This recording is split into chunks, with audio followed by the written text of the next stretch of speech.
Friends, welcome to Biology Made Easy. Today we are starting a new chapter, Reproduction in Flowering Plants. When the question of a flower comes to our mind, then so many things automatically come to our mind. What is that? The human beings have intimate relationship with the flowers since time immemorial. We represent the flowers in our social, cultural, religious, all activities. Flowers are symbol of love, affection, happiness. Side by side, they are also symbol of grief and mournings. They are so intimately associated with our life. So when they are so important, how can we live without discussing the flowers? But where these flowers come out? They come out in a particular group of plants, that is the angiosperms. The angiosperms are known as flowering plants. In angiosperms, there are usually two stages. One is sporophytic stage, the other is gametophytic stage. And the main plant body having stem, root, leaves, flowers, fruits, that is the sporophytic phase, which is represented by two another diploid stage. But when it gives rise to pollen grains and the eggs, then that is known as gametophytic stage, and that is represented as N or haploid. So the sporophytic stage gives rise to gametophytic stage. The gametophytic stage gives rise to sporophytic stage. But in angiosperms, the sporophytic stage is dominant. That is why in angiosperm, the type of life cycle is the diploitic life cycle. Diploitic life cycle. And the flowers are born in the sporophytic phase, where there are distinct stems, root, leaves. So when flowers are so intimately associated with us, we should have idea what is their morphology, what is their structure, and what is their main role for the plants. The flowers are so colored, they are colored only for our benefit, so that we'll use them for cultural, social and all these events. No, they have their own purpose also. And what is that purpose? Sexual reproduction. The flowers have different colors, blue, red, yellow, all these attractive colors, only to attract the insects, the pollinators, so that they will be pollinated, and through that pollination they will give rise to seeds and fruits, so that will help in their pollination, in continuation of generation and generation. That is their main aim. But where these flowers are present, what is their structure, we should have a brief idea before we enter into the details of reproduction. In this chapter we have to discuss so many things, but before that we should have a brief idea what is the structure of the flower, what are the different parts, then only we can understand all the details.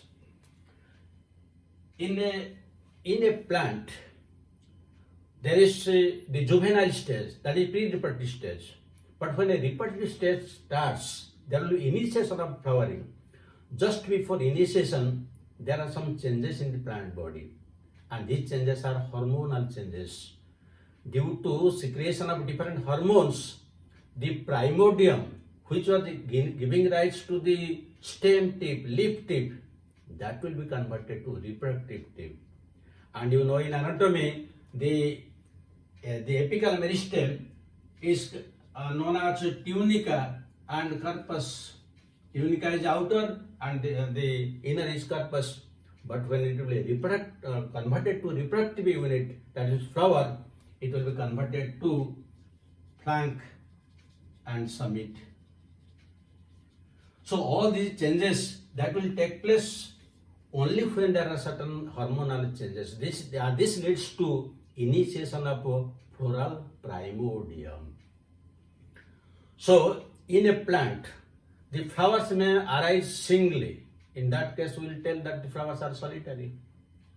But sometimes the flowers are arranged in groups, that is known as inflorescence. So whatever may be the condition, either they may be present singly or in the form of inflorescence. Each flower has a stalk that is known as pedicel. And the pedicel is terminated with a flat structure that is known as receptacle or peduncle. Suppose this is one stem and this is the stalk, which we call it also pedicel, or we can call it as the stalk of the flower. Now this will terminate in a structure. This is known as receptacle, or we can call it as thalamus. On this thalamus, now the different parts of the flower will be present. In the center, you will find there is a structure that is known as gynoecium. This is the structure, this is known as gynoecium. This represents the female reproductive part. Then on either side, you will get stamens, and the stamens, they represent the male reproductive part, and together they are known as androecium. Then on either side of this androecium and gynoecium, you will find colored petals. They are very attractive. These are the petals, and all the petals together is known as corolla.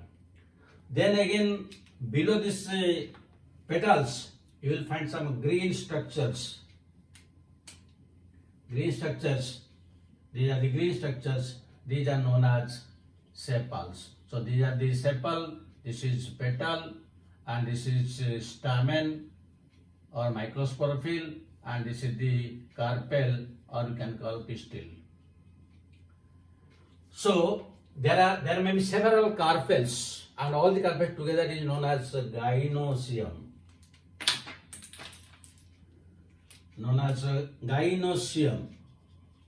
And this represents the female reproductive part. Then all the stamens together is known as androecium, and this represents the male reproductive part. That means these two are the sexually, they represent the sexual parts of the flower. The androecium, individual stamen, that the male reproductive part. Gynoecium, individual is known as carpel or pistil, that depends on the female reproductive part. So these two are also known as essential holes. Then the other two, the petal, which is usually colored, and the sepal, which is usually green and photosynthetic, these are known as accessory holes, because they don't have direct role in reproduction, but they attract the pollinators. So these are the different parts of one flower. When we will discuss sexual reproduction in flowering plants, our main attention will be on the androecium and gynoecium, which represent the male and female reproductive parts. So in this chapter, what we will discuss? What is the structure of this stamen, and how it gives rise to the spores, microspores or pollen grains. That means we will discuss the structure of microsporophyll, then microsporogenesis, and the development of the male gametophyte. Then coming to the female part, we will discuss the structure of the carpel or pistil, then how megasporogen takes place and development of female gametophyte. And once male and female gametophytes are born, next is how the pollination is taking place. After pollination is over, how the fertilization is taking place. After fertilization over, what are the post-fertilization changes? That means how the development of embryo, the development of endospore, and how the seed and fruits are formed. Then only the chapter will be complete. So let us start with the first one, that is the male reproductive part, that is the microsporophyll, and its structure and how it gives rise to the pollen grains. That we'll discuss first.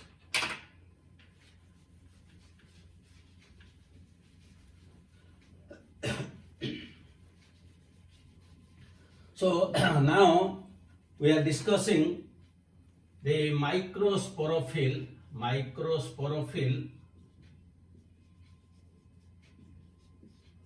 or stamen.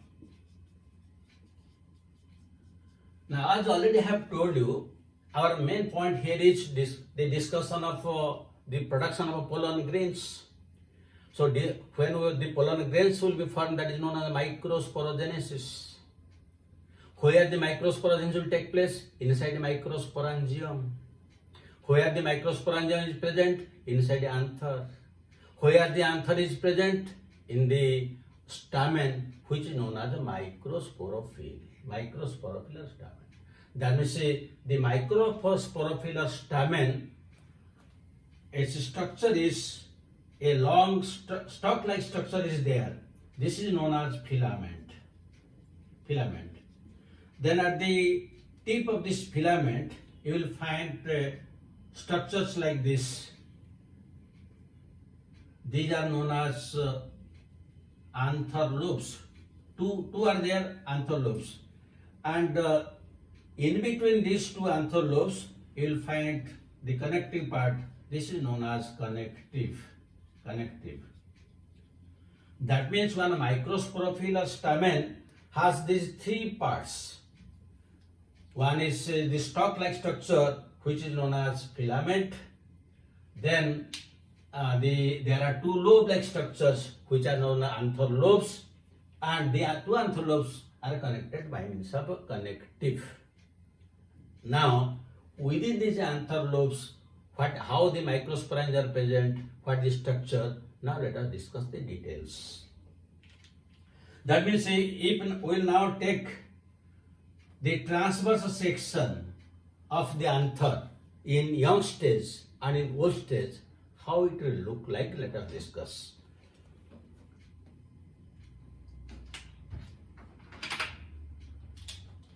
So let us take the transverse section in young stage. When the anthers are very young, it gives a structure like this, almost a quadrangular structure or square-like structure. And here in the middle, you will find the connective will be there.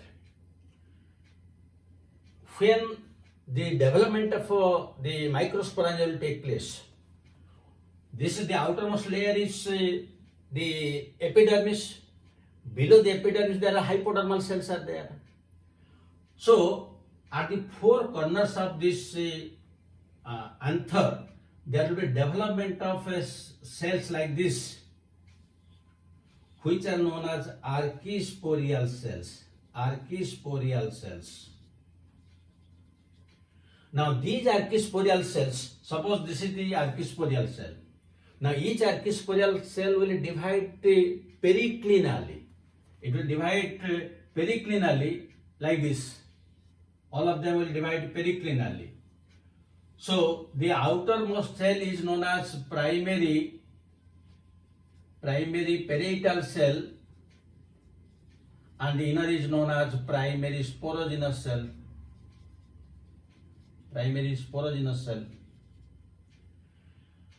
Now, the primary sporogenous cell, this will give rise to microsporangium,